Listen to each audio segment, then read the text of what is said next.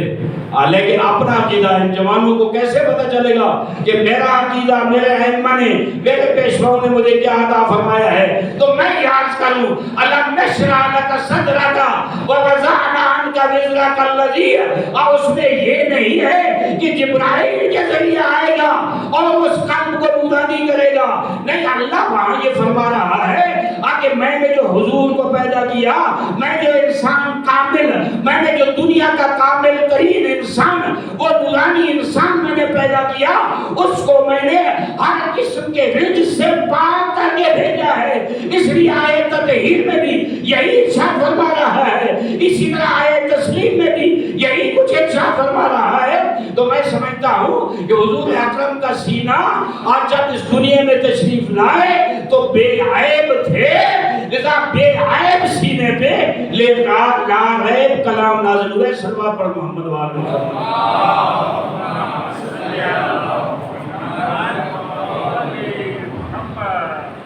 میں آج کہہ رہا تھا کہ اسی لا ریب کلام کی ایک اور آیت جو پاک محمد کی سیرت و کردار کا اثر کی فکیٹ اور گارنٹی ہے، وہ میں عرض کروں۔ ما آتاکم الرسول فخذوہ وما نہاکم عنہ فانتہوا، جو میرا رسول تمہیں دے دے اسے لے لو، جس سے روک دے اسے روک جاؤ۔ کتنی بڑی گارنٹی ہے۔ اب اگر آپ ساری زندگی حضور کی چھان ماریں اور جو حضور نے دیا ہے اسے لے لو، جس سے روکا ہے اسے روک جاؤ، دین سارا ہے، اس میں خلاصہ ہے۔ آپ قرآن ارشاد فرما رہا ہے کہ جو حضور دے دے، خواہ حضور زبان کے ساتھ کچھ دے، خواہ کردار کے ساتھ کچھ دے، خواہ اپنے عمل و فعل کے ساتھ کچھ دے، جو دے دے وہ لے لو، جس سے روک دے اسے روک جاؤ۔ بہت بڑا معیار اور میزان ہے یہ دو آیات، ان کو مد نظر رکھ میرا مسلمان بھائی، اور حضور کی شخصیت کو پہچان، حضور کی عصمت کو پہچان۔ حضور عصمت کے اتنے بڑے اور بلند، اور میرا یہ عقیدہ ہے کہ حضور اور ائمہ اہل بیت جو معصومین ہیں، اور حضرت سیدہ فاطمہ الزہرا سلام اللہ علیہا، یہ وہ ہستیاں ہیں آپ جو ملائکہ سے بھی افضل ہیں، کائنات کے ہر فرد سے افضل ہیں، ہر انسان سے افضل ہیں۔ ان کی افضلیت اور ان کا کمال اگر دیکھنا ہے اور تو قرآن کی تلاوت کرتا جا، ان کے فضائل پڑھتا جا، اور اپنے دل کو نور ایمان سے منور کرتا جا۔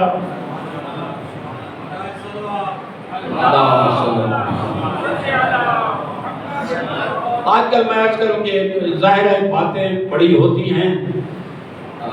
باتیں کرنے کا ہر کسی کو حق حاصل ہے، توہین کرنے کا حق کسی کو بھی حاصل نہیں ہے۔ آج باتیں ہو رہی ہیں، تکلیف ہے نا۔ ہر سال میں دیکھتا ہوں جب بھی محرم گزرتا ہے، عاشورہ جب گزرتی ہے، عاشورہ کے بعد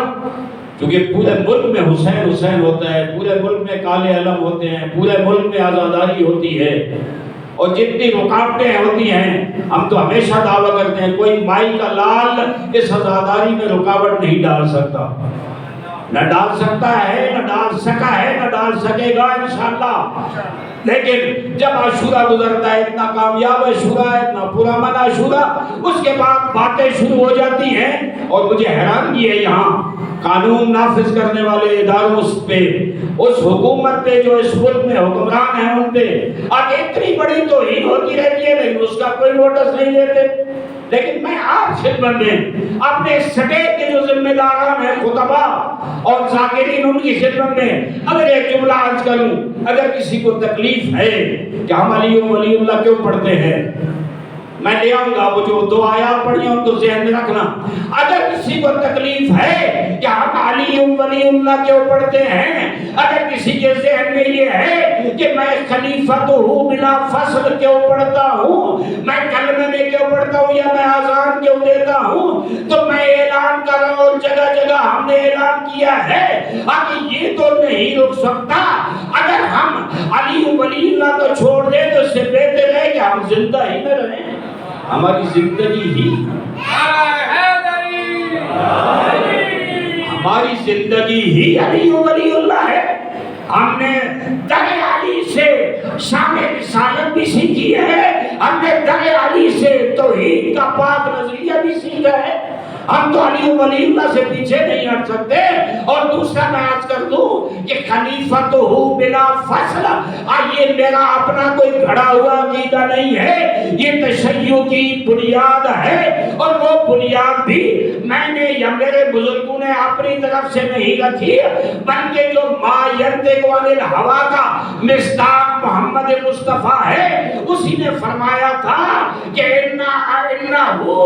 اخی و وصی و خلیفتی فاسمعوا، تو سنو، واطیعوا فاسمعوا لہ واطیعوہ، کہ یہ میرا بھائی، یہی میرا وصی ہے، یہی میرا جانشین ہے، یہی میرا خلیفہ ہے، یہی میرا مددگار ہے، اس کی سنو اور اسی کی اطاعت کرو. مجھے بتائیں جب وہ دعوت ذوالشیرہ کی محفل ہو رہی تھی نا، تو وہ کیا تھی، اس میں علی کا باپ بھی بیٹھا تھا، اس میں جناب ابو طالب بھی بیٹھے تھے. تو کیا حکم تھا نا، جہاں سب کو حکم تھا، وہ ابو طالب کو بھی حکم تھا کہ فاسمعوا لہ، اس کو سنو، واطیعوہ، گرچہ تیرا بیٹا ہے لیکن اس کی اطاعت تم پہ واجب ہے. امام ہونے کے ناطے اب بہت سی گفتگو ہے، میں آگے بڑھوں گا. میں یاد کر رہا ہوں کہ اگر کسی کو اس مسئلے پہ کوئی تکلیف ہے تو رہے. میں یہ کہہ چکا ہوں کہ میرا عقیدہ کسی اور کا عقیدہ کسی اور کا عقیدہ، میں کسی کے عقیدے کو چھیڑتا نہیں ہوں، اپنے عقیدے کو چھوڑتا نہیں ہوں، اور اپنے عقیدے کو چھیڑنے کی بے جا کسی کو اجازت بھی نہیں دیتا ہوں. چونکہ میں قائل ہوں کہ اللہ کا لا ریب کلام کہہ رہا ہے ما ینطق عن الہویٰ ان هو الا وحی یوحی. اور میں اللہ کی قسم اٹھا کے آج آپ کے سامنے اس منبر حسینی پہ یہ جملہ کہہ رہا ہوں کہ اگر مجھے مکتب تشیع کے حق ہونے کے حوالے سے، علی کی ولایت کے حوالے سے، علی کے خلیفہ بلا فصل ہونے کے حوالے سے، قرآن و سنت سے میرے پاس دلائل نہ ہوتے، میں کبھی اس مکتبے نہ ہوتا. جرأت سے کہہ رہا ہوں میرے پاس وہ دلائل ہیں جس سے میرا ضمیر مطمئن ہے. اور عزیزان، میں آپ خدمت میں عرض کروں کہ یہ دلائل رکھنا واجب ہے. دیکھیں، ایک ہوتے ہیں اصول دین، ایک ہوتے ہیں فروع دین. جو اصول دین ہیں، صلوات پڑھے محمد والے محمد.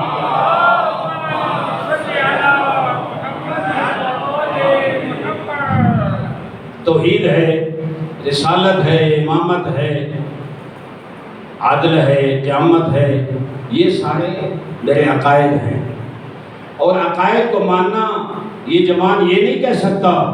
کہ چونکہ مولانا عارف واحدی نے کہا تھا لذا میں نے مان لیا. نہیں، عقائد کو، اصول دین کو ماننا دلیل کے ساتھ ہے. جب تک میرے پاس قرآن و سنت سے، قرآن و حدیث سے اور دلیل نہیں ہوگی، اس وقت تک میں نہیں کہہ سکتا میرا یہ عقیدہ ہے. اگر میں اللہ کو ایک مانتا ہوں، میرے پاس دلیل ہے. اگر میں اللہ کو قادر مطلق مانتا ہوں، میرے پاس دلیل ہے. اگر میں حضور اکرم کو خاتم النبیین مانتا ہوں، میرے پاس دلیل ہے. معصوم مانتا ہوں، میرے پاس دلیل ہے. اگر میں علی کو ولی مانتا ہوں، اگر میں علی کو خلیفۃ الرسول مانتا ہوں، اگر میں علی کو افضل مانتا ہوں سب سے، اس لیے کہ میرے پاس دلیل ہے. دلیل کے بعد بغیر عقیدہ قابل قبول نہیں ہے. ہاں، احکام میں ہے. احکام میں یہ ہے کہ فرما دیا، مرجع نے فرما دیا، اس کا فتویٰ آ گیا. مجھے دلیل پوچھنے کا حق نہیں ہے. دلائل قائم کرنا، استنباط کرنا، اجتہاد کرنا، یہ ان کی ذمہ داری ہے. لیکن عقائد میں جب تک میرے پاس دلیل نہیں ہوگی، میں قطعاً نہیں کہہ سکتا کہ میرا عقیدہ مضبوط ہے. لیکن جب میرے پاس دلیل ہوگی، لذا میں جوانوں کو یہ عرض کروں گا، آپ کی خدمت میں عرض کروں گا، اپنے معاشرے میں وہ تربیتی ورکشاپیں رکھیں جس میں جوانوں کو دلیل کے ساتھ عقیدہ پڑھائیں اور اسے کہیں اگر آپ کا دل مطمئن نہیں ہے اس عقیدے پہ، ان ادلہ و براہین پہ، تو آپ بتائیں، میں مزید آپ کو کسی عالم دین کے پاس لے جا کر دلائل دلواؤں گا تاکہ آپ کا عقیدہ مضبوط ہو. عقیدہ سنا سنایا نہیں ہوتا، عقیدہ بالادلہ والبراہین ہوتا ہے. اس لیے میرا عقیدہ علی ولی اللہ ہے. میرا عقیدہ خلیفۃ بلا فصل ہے، میرا عقیدہ 14 معصومین کی عصمت غیر متزلزل پر ہے، تو میرے پاس قرآن کے اور حدیث کے دلائل ہیں اور عقل کے دلائل ہیں، تب میں وہ عقیدہ رکھتا ہوں اور اس پہ قائم ہوں۔ صلوات پڑھیں محمد والی۔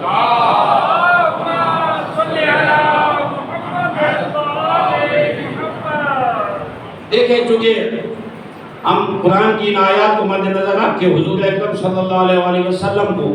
عصمت کے بالا ترین درجے پہ فائز سمجھتے ہیں، لذا ہم یہ کہتے ہیں کہ حضور اکرم اور حضور کے اہل بیت اطہار نے جو کچھ فرمایا وہ ہمارے لیے حجت ہے، چونکہ قرآن یہ کہہ رہا ہے ما ینطق عن الہوی ان ہو الا وحی یوحی۔ اب میں یہاں اگر یہ کہوں آپ خدمت میں کہ حضور اکرم نے جو یہ فرمایا کہ فاطمہ تو بضعۃ منی فمن سرہا فقد سرنی ومن آذاہا فقد آذانی، فاطمہ میرے جگر کا ٹکڑا ہے، توجہ رکھنا، فاطمہ میرے جگر کا ٹکڑا ہے، جس نے فاطمہ کو خوش کیا اس نے مجھے خوش کیا، جس نے فاطمہ کو تکلیف دی اس نے مجھے تکلیف دی۔ اس کا معنی یہ نہیں ہے کہ حضور کی چونکہ فاطمہ بیٹی تھی لذا یہ جملہ کہا۔ اگر میں حضور کے بارے میں یہ کہوں جس کے بارے میں قرآن فرما رہا ہے ما ینطق عن الہوی، وہ اپنی خواہشات کے مطابق بولتا ہی نہیں ہے، جو بولتا ہے وہ وحی الہی کے مطابق ہوتا ہے۔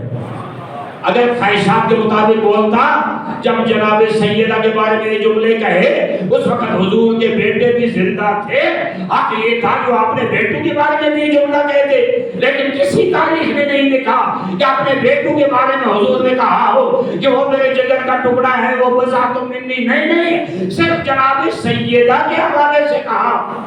بہت سے دانشمندوں سے علماء سے میری گفتگو ہوئی، وہ کہتے ہیں کہ چھوڑیں آپ حضور نے اگر ایک چمچ یہاں سے اٹھا کر وہاں رکھا کیا یہ بھی وحی الہی کے مطابق تھی؟ میں نے کہا وحی الہی کے خلاف نہیں تھی،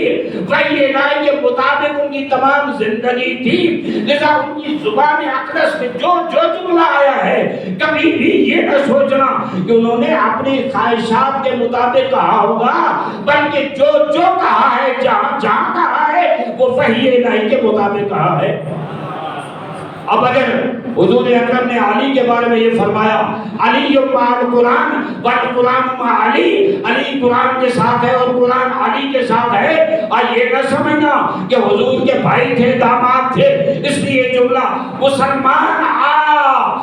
خدا کی قسم مقام رسالت کو گھٹا نہیں بلکہ اس بلندی میں لے جا جو اللہ کا لا کلام قرآن کریم کہہ رہا ہے۔ قرآن کہتا ہے ما آتاکم الرسول فخذوہ وما نہاکم عنہ فانتہوا، اور واضح طور پر قرآن کہہ رہا ہے کہ ما ینطق عن الہوی اپنی خواہشات سے جب نہیں بولتا ہے، جب قرآن گارنٹی دے رہا ہے تو اور میں دنیا کا کائنات کا افضل ترین کلام جو ہے وہ اس اللہ کے کلام قرآن مجید کو سمجھتے ہیں۔ پھر جب مقام اہل بیت کا آتا ہے، جب بات علی پہ آتی ہے، جب بات حسنین پہ آتی ہے، جب بات فاطمہ الزہرا پہ آتی ہے، متزلزل کیوں ہوتا ہے؟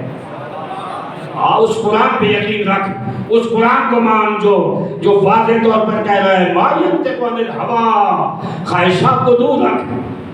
مولا علی علیہ السلام کے بارے میں ایک دو حدیث ہے، ویسے میں یہ عرض کروں کہ یہ جو آج کل شور ہے، صلوات پڑھے محمد والے محمد۔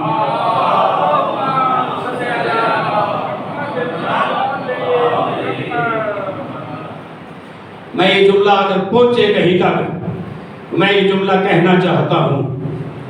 عزاداری اور ذکر اہل بیت کے مقابلے میں جو رکاوٹیں ہیں دنیا میں ہیں، لیکن میں اپنے ملک کی بات کر رہا ہوں، اس میں ہر کسی کی ذمہ داریاں، علماء کی ذمہ داریاں ہیں، عوام کی ذمہ داریاں ہیں۔ میں یہاں یہ کہوں گا اگر ہم یہ سمجھتے ہیں، خصوصاً اپنی صنف کے لوگوں کو کہوں گا، اس منبر پہ بیٹھنے والوں کو کہوں گا، اس منبر کے جو وارث ہیں ان کو کہوں گا، اور آج اس منبر کے ذریعے اور ذکر اہل بیت جو کر رہے ہیں ان کو کہوں گا کہ عوام نے اپنی ذمہ داریاں نبھا دی ہیں۔ یہاں علماء و ذاکرین کانفرنس ہوئی ہے اسلام آباد میں، پیغام دیا گیا ہے کہ جتنی رکاوٹیں ہیں عزاداری کے مقابلے میں، جتنی رکاوٹیں ہیں مکتب اہل بیت کی ترویج اور تبلیغ کے حوالے سے، اس کے لیے ضروری ہے کہ پوری قوت کے ساتھ 40 میں نکلیں۔ اللہ کا شکر ہے میرے جوان نکلے، میرے نوجوان نکلے، میری قوم کے بچے نکلے، میری قوم کی مائیں بہنیں اور بیٹیاں نکلی، میرے قوم کے بوڑھے نکلے، میری قوم کے معذور لوگ ویل چیئر پر نکلے، اور انہوں نے سڑکوں پہ آ کر ایک پیغام دیا، حکمرانوں کو بھی دیا، ہر گروہ کو دیا، ہر طبقے کو دیا کہ یاد رکھ ہر زیادتی برداشت کر سکتے ہیں، مکتب اہل بیت کے مقابلے میں رکاوٹ یا عزاداری کے مقابلے میں رکاوٹ برداشت نہیں کر سکتے۔ یہ کس کا پیغام تھا؟ یہ ہماری عوام کا پیغام تھا، یہ ہماری ماؤں اور بہنوں کا پیغام تھا۔ جہاں ان کی ذمہ داری ہے، میں یہاں کہوں گا کہ جو سٹیج پہ بیٹھنے والے خطبہ اور ذاکرین کی ذمہ داری ہے، ان کو بھی اپنی ذمہ داری نبھانی چاہیے۔ میں اگر کہیں جاؤں مجلس پڑھنے، بے شک میں نہیں کہتا، میں کبھی اس موضوع پہ کبھی گفتگو نہیں کی، لیکن آج کا دور مجھے محسوس ہو رہا ہے آگے جو مسائل چل رہے ہیں، بہت سے مسائل سے، اور میں ذمہ دار آدمی اور میں آشنا ہوں، آگے جو دور آ رہا ہے اس سے محسوس ہو رہا ہے کہ ایک دفعہ پھر ملک میں بنی امیہ اور بنی عباس کے دور کو لایا جا رہا ہے، عزاداری کے راستے میں اور ذکر علی اور ذکر حسین کے راستے میں رکاوٹیں ڈالی جا رہی ہیں۔ یہ جو گروہ اٹھتے ہیں، میں ان کو کچھ بھی نہیں سمجھتا، میں سمجھتا ہوں کچھ قوتیں ہیں جو باقاعدگی سے یہ کام کر رہی ہیں۔ میں سمجھتا ہوں جہاں عوام کی ذمہ داری ہے اس عزاداری کو آگے بڑھانا، جہاں میری ماں بہنوں اور بیٹیوں کی ذمہ داری ہے جناب زینب اور جناب زہرا کی سیرت طیبہ پہ عمل کرتے ہوئے آگے لے جائیں، وہاں ہماری ذمہ داری اس سٹیج پہ خطابت کرنے والے اور اس سٹیج پہ مصائب اور فضائل پڑھنے والوں کی ذمہ داری آئے اور تم بھی اس علی ولی اللہ کو پھیلانے کے لیے، اس خلیفہ بلا فصل کے عقیدے کو آگے لے جانے کے لیے، توحید و رسالت کا جو علی نے نظریہ دیا ہے اس کو آگے بڑھانے کے لیے آئے ہم بھی عوام کے ہاتھ میں ہاتھ دیں اور ہم یہ کہیں کہ ہمارا رزق روزی ان مجالس سے نہیں چلتا۔ میں جب مجلس پڑھنے جاؤں، حق یہ ہے کہ میں اعلان کروں کہ علی کے راستے میں، ولایت کے راستے میں اور عزاداری کے راستے میں اور خلافت بلا فصل کے راستے میں آج کے بعد میں اعلان کرتا ہوں، میں پورے ملک میں خطبہ اور ذاکرین کو خطاب کر کہہ رہا ہوں، حق ہے پورے ملک میں اعلان کروں کہ جو بھی مجھے بلائے گا، کئی غریب لوگ ہیں دور دراز دیہاتوں میں سب کا احترام کرتا ہوں ان خطبہ اور ذاکرین کا، لیکن وہ بیچارے مجلس نہیں کرا سکتے، کس وجہ سے کہ میری بھاری فیس ہے، وہ کیسے ادا کریں؟ فلاں اہل علم کو اور فلاں ذاکر کو بلائے اور وہ اتنی بھاری فیس، ایک 45 منٹ کی مجلس، اب مجھے وہ 70-80 ہزار روپیہ یا 1 لاکھ روپیہ میں طے کروں گی دے، میں کہتا ہوں آئے آج علی ولی اللہ کے لیے قربانی کی ضرورت ہے، آئے آج ڈنکے کی چوٹ پہ اعلان کریں کہ مومنین پورے پاکستان کو پیغام ہے کہ آئے جہاں مجھے بلائیں گے مجلس کے لیے، اب میں پڑھوں گا علی کے نام پہ، اور جو آپ مجھے بیان دے دیں گے خوشی سے قبول کر دوں گا۔ یہ مکتب اہل بیت کی خدمت ہے، یہ مکتب اہل بیت۔ ہو سکتا ہے بعض لوگ ناراض ہوئے میری اس گفتگو سے، لیکن میرے دل کا ایک ارمان تھا کہ میں جملہ کہیں کہوں اور پیغام دوں۔ میں یہ پیغام دے رہا ہوں کہ آج جہاں عوام کی ذمہ داری تھی انہوں نے نبھائی، آج سٹیج پہ بیٹھنے والوں کی ذمہ داری ہے کہ وہ پیغام دے آج ہم اس عزاداری کو،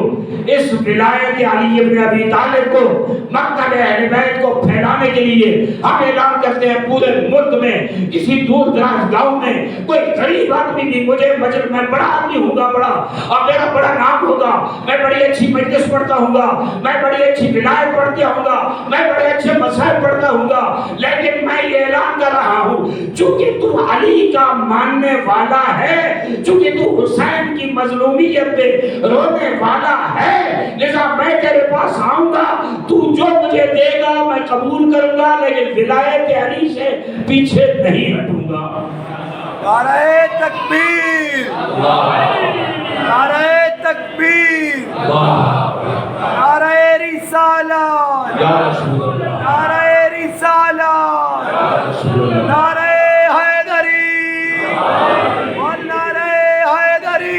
برائے صحت و سلامتی علماء حق کا بلند تر صلوات.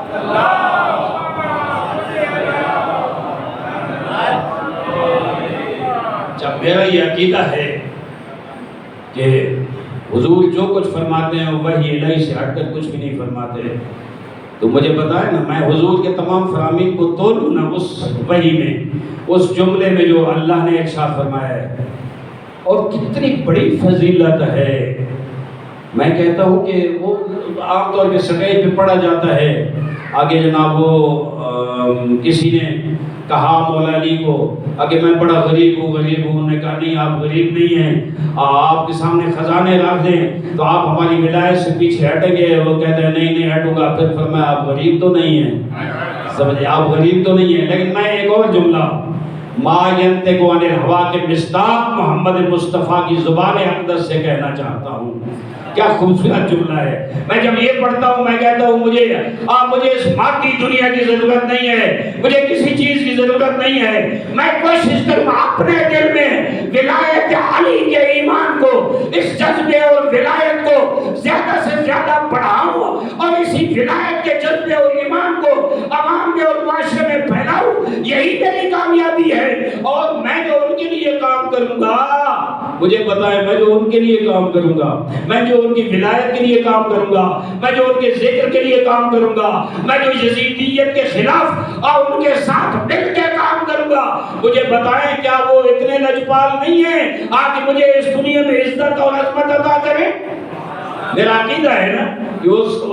میں اگر ان کے ساتھ کھڑا ہوں گا اس مشن میں، یقیناً ہے کہ وہ مجھے کامیابی کی طرف، میں تو کہتا یہی ہوں. میرا عقیدہ یہ ہے کہ میری جو کچھ عزت ہے وہ علی کے صدقے ہے. میری جو عزت ہے اولاد علی کے صدقے ہے. میرے پاس کیا ہے اور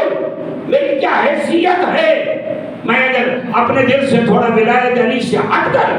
یا یہ جو میں عزاداری کرتا ہوں، یہ جو میں ان کے غم میں روتا ہوں، اگر اس سے ہٹوں، میں جب تصور کرتا ہوں اس سے کہ اس سے ہٹوں، خدا کی قسم کہتا ہوں ڈوب مروں گا اگر یہ چیز، یہ انمول ہیرے آپ میرے پاس نہ ہو. حضور اکرم ما ینطق عن الہوا کی زبان مقدس سے یہ جملہ ارشاد فرما رہے ہیں. صلوات پڑھیں محمد.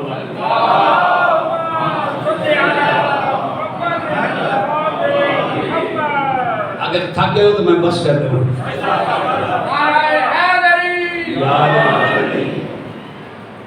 حضور اکرم ارشاد فرما رہے ہیں بہت توجہ سے، یہ کسی عالم کا جملہ نہیں ہے، کسی مجتہد کا نہیں ہے، کسی مرجع کا نہیں ہے. اور کتابیں بھری پڑی ہیں، اہل سنت کی سیاست اٹھا لے اور کتب اربعہ اٹھا لے، بڑی بڑی حدیث کے کتابیں اٹھا لیں، ان سب میں حضور اکرم کا یہ جملہ موجود ہے.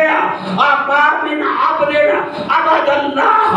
عز وجل مثل ما قام نوح. اگر کوئی شخص اتنی زندگی میں عبادت کرے جتنی حضرت نوح کو عمر نصیب ہوئی ہے.